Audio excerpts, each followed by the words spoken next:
Ladies and gentlemen, it is my birthday. I have turned the ripe age of 27 years old. It is my Carlton Fisk year, ladies and gentlemen, and help me out, show the love. All I want for my birthday is to get to 6,000 subscribers on the channel. We are currently at 5,655. We are getting so close, and with the month coming to an end, you know what that means. My goal by the beginning of October, by the beginning of the playoffs, is to get to 6,000 subscribers. So if you want to help me out on my birthday, hit that subscribe button. If you haven't already, do it right now. And if you have, send the link to a friend.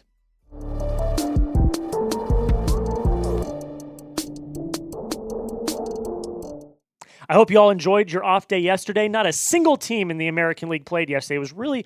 It was a weird day. It was a big kind of reset for the baseball world. I believe only 3 games happened. So there just wasn't a lot to talk about. So in today's video, I am going to talk about the 5 biggest questions heading into the final week of the Major League Baseball season. As it stands right now, here are the AL Wildcard standings. The Yankees are currently 4 games up. The Red Sox are 1 game up.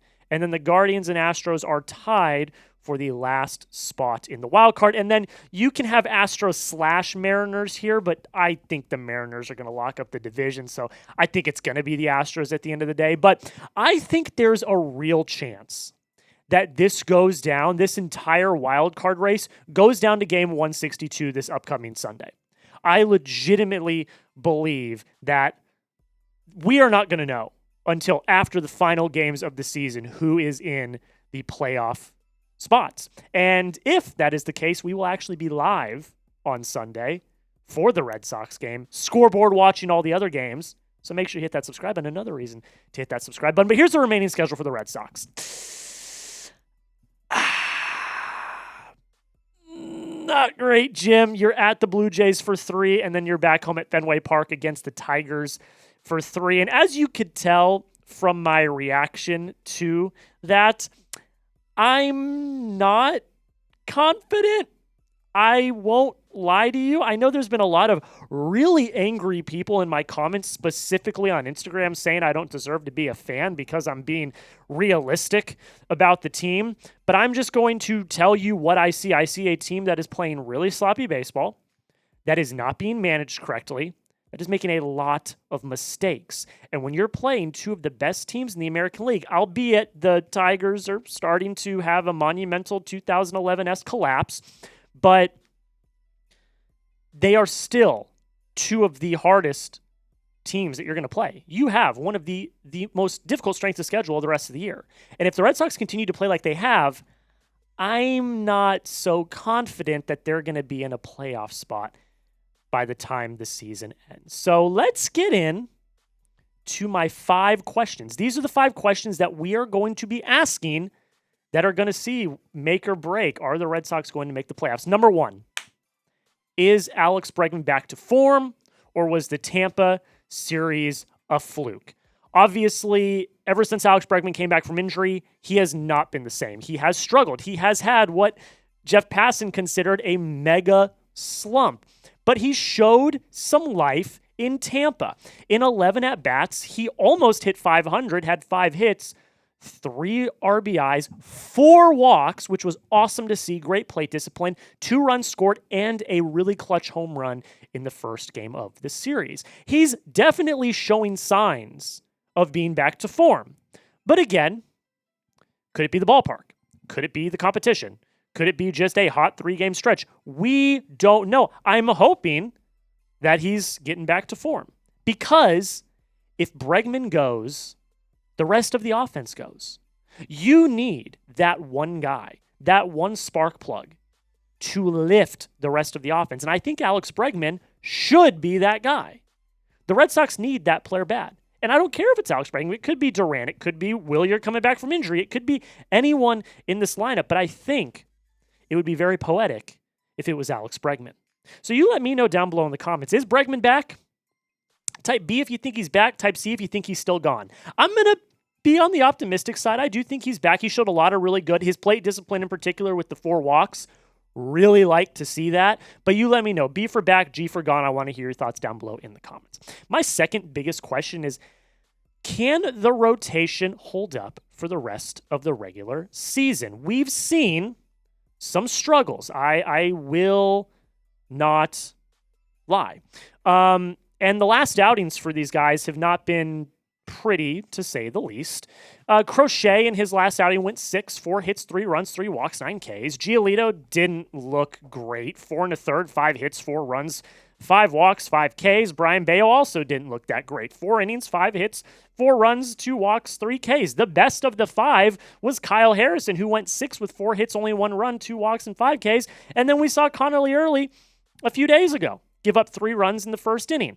The fatigue is definitely starting to show for the top 3. Bello, Giolito, Crochet have all shown chinks in their armor. It is concerning to say the least. And the bottom 2, Connolly early and Kyle Harrison, are young and unproven. Of course, like Peyton Tolley, they are going to have their struggles. So I am at least a little bit concerned about the cracks that are starting to show. I have full faith in this rotation to clutch up. I think when the best that we've seen out of Garrett Crochet, Brayan Bello, Lucas Giolito, in particular those 3, is when the lights are shining the brightest, when they're at Yankee Stadium, when they're in a clutch game, when they're on Sunday Night Baseball, when they're in primetime. We've seen the best out of those guys. But like I've already said, I do worry about the cracks. Giolito's coming back from arm surgery. He just went over like 140 innings. Garrett Crochet, this is his first full season as a starter with no training wheels. Like, they are letting him go at full strength. Brayan Bello, he's honestly probably the one that I'm least worried about because he's not coming off an injury, like an arm injury, and he's been a starter for years now. But the cracks are there, and it is something to be concerned about. I do have faith in the rotation, but it's something to think about nonetheless. Do you have faith in the rotation? If you do, all I want you to do to show that you have faith, like today's video. Question number 3. Does Wilyer return to form after a month away with an injury? Obviously, when he first suffered the injury, Cora said it was going to be a day or 2, he'll be day to day, and then he missed a month. Didn't have a rehab start, didn't have anything. Was hitting, did some batting practice, was hitting in the cages, but he didn't have any live baseball play. So he comes back in the finale against Tampa, and yeah, it's not great. Not great, Jim. 4 at-bats, 0 hits, 0 walks, 4 Ks. He looked like he was off time. He wasn't catching up to fastballs. It didn't look good. But I'm going to say, and again, this is me being an optimist, which people claim I'm not, don't hit the panic button with Wilyer. Like I've already mentioned, he's been gone for a month with an injury. He didn't have any rehab starts at all. It was strictly hitting off the pitching machine and hitting in batting practice. It's going to take him a game or 2. Do I think he'll be okay? Yes. It's not time to hit the panic button after 1 game back. Here's what Wilyer had to say. I've said that I have highlighted this quote 3 days in a row because I really do think it highlights how important it is that he's back. I'm ready to play the rest of the games and the playoffs too. I'm ready to go. I'm happy to be here and be with the team. If they need me in the outfield, I'll be ready for that. I'll be ready for DH too, whatever Alex wants. The most important thing is I feel healthy and ready to go. The important thing is that he's healthy. It might take him a day or 2 to get back in stride, and that's okay. Again, he's been out for a month. It's not the end of the world. But much like Alex Bregman getting back to form, you need Wilyer to get back to form. I've talked about it ad nauseum for the last month. Getting Wilyer back into this lineup is key. The way he can flip the script of a game with one swing of a bat is invaluable. You need him back to form. This team goes if Bregman goes, but having Wilyer as a compliment never hurt anybody either. You predict it for me. Does Wilyer get back to form before the end of the season? There's only 6 games left, so there's not a lot of time. If he's going to get back to form, he needs to do it like now. But Y for yes, N for no. You let me know. Does Wilyer get back to form before the end of the season? Question number 4. Is Alex Cora able to manage the bullpen properly with 6 games left? 6 games, no off days. Is he able to do it? Because look, I'm a Cora defender. You guys know this if you've watched the channel at all. He's my manager. I'll defend him till the day I die. I think he is an awesome manager and the perfect manager for this team. But I'll be real, the bullpen was heavily mismanaged on Sunday. It was not good. Leaving Zach Kelly out there in the 8th inning, you could argue, lost them that game. Bringing in Peyton Tolley in the middle of the inning was a mistake. Not bringing in Garrett Whitlock was also a mistake. Alex Cora mismanaged the bullpen heavily on Sunday, and even myself, an Alex Cora defender, can admit that. I have full faith in every member that is currently in the Red Sox bullpen. Yeah, have a few of them given up some home runs here or there? Yes, every reliever is going to give up a run or two. They're not going to be perfect. They're humans. But I have full faith in every single member of this bullpen. But, big old but here, they have to be managed correctly. You cannot take Peyton Tolley, who's making his second relief start since like 2019 or something, some obnoxious year like that. You cannot just put him in the middle of an inning with no outs with 2 runners on in a high leverage situation in the 8th inning. You can't do that. Start him in the 8th. Don't bring him in with 2 runners already on with no outs and have to work out of a jam. I know you're trying to see what he's got, but he's obviously not ready for that yet. The bullpen needs to be managed better. And if it is, I've got full faith in this bullpen against really any other bullpen in all of Major League Baseball. And finally, my final question. And this is honestly probably the most important question of them all. Can the Red Sox clean up their mistakes and play clean baseball? Because, this is a theme that we've talked about all year long. The Red Sox, when they are on, they're on. They're one of the best teams in baseball. But when they're not, they're one of the stupidest teams in all of baseball.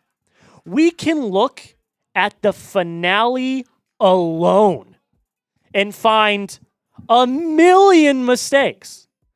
2 base running errors.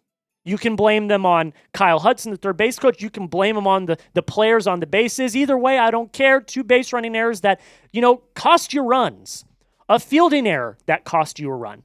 2 bases loaded strikeouts. That's not really a mistake, but that's a bad at bat. You shouldn't be striking out twice with the bases loaded. And then we already talked about the bullpen mismanagement, among other things. And that was just in 1 game. And on top of that, this is a dumb baseball team.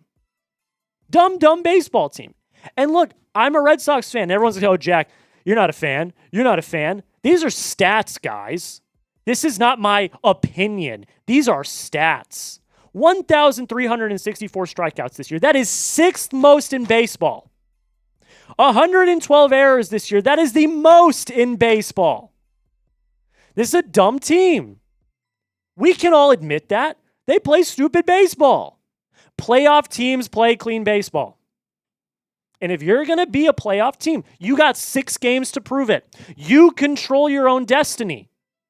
But the only way you're going to punch your ticket to the playoffs is if you play clean baseball. You move runners over with runners in scoring position. You don't make stupid errors. You don't strike out with runners on base. You don't run into outs. You play clean baseball.